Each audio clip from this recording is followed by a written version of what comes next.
Hi there, it's me, Dave again, and I'm here to talk about the 1924-25 Chrysler.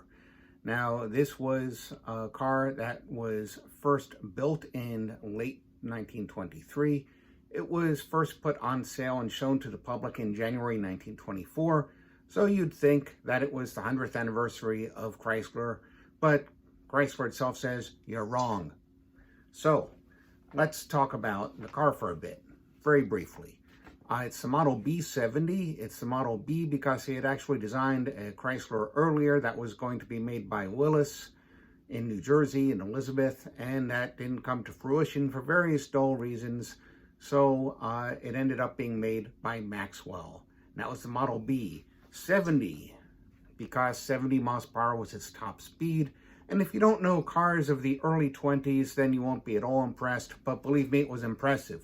To get that fast, you really had to have something like a Packard Super 8 at that point.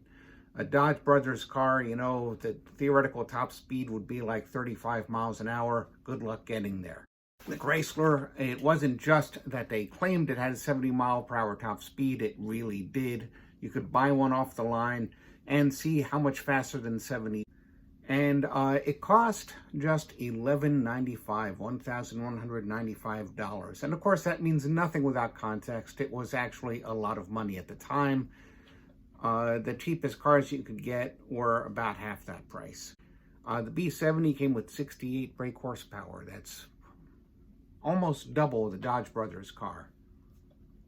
So now these weren't luxury cars. I mean, you can find them at shows now and then.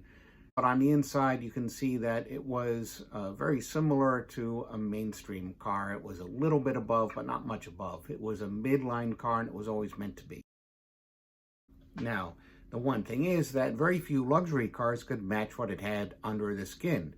We can start with four-wheel hydraulic brakes. Very rare at the time. Most cars in a low price range or mid-price range had two-wheel mechanical brakes. The ones that had four-wheel mechanical brakes were a little less common.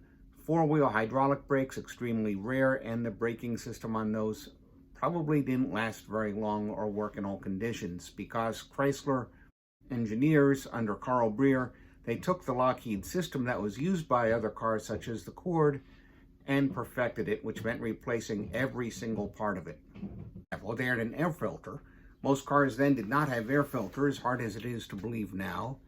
They had a replaceable element oil filter, which worked off of a shunt system. They didn't actually invent it, but they made it work. They had a temperature gauge, and that was really a new thing. Most companies would give you a decorative radiator cap, and people would replace that with something called a motometer, which put in a thermostat on top of your radiator so that you could see it from the driver's seat. Chrysler actually put a gauge into the dashboard.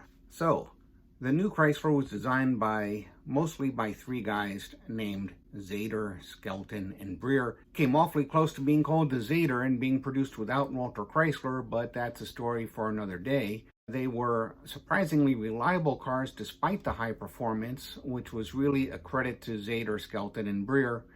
And it was pretty impressive how they tried to protect it and make it reliable and make it work every day. And the body was steel wrapped over wood, which was typical of everybody but Dodge Brothers at the time because Dodge Brothers had just worked with Bud on making the first all-steel body. Now, Carl Breer remembered, and here I've got a quote that I'm going to read.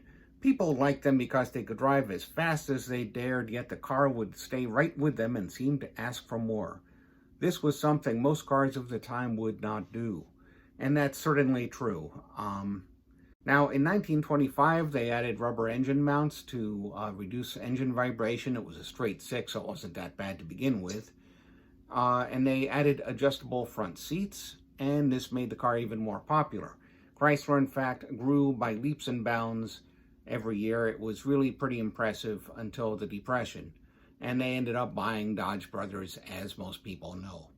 So, again, Chrysler's not celebrating its 100th birthday this year, but they sure could, and they'd have something really good to celebrate. Their first car was a doozy. Well, it wasn't a doozy because it didn't cost so much, and a doozy is a Duesenberg, but you get the idea. Anyway, this is Dave signing out. with a request that you visit our full article and much, much more at motels.com.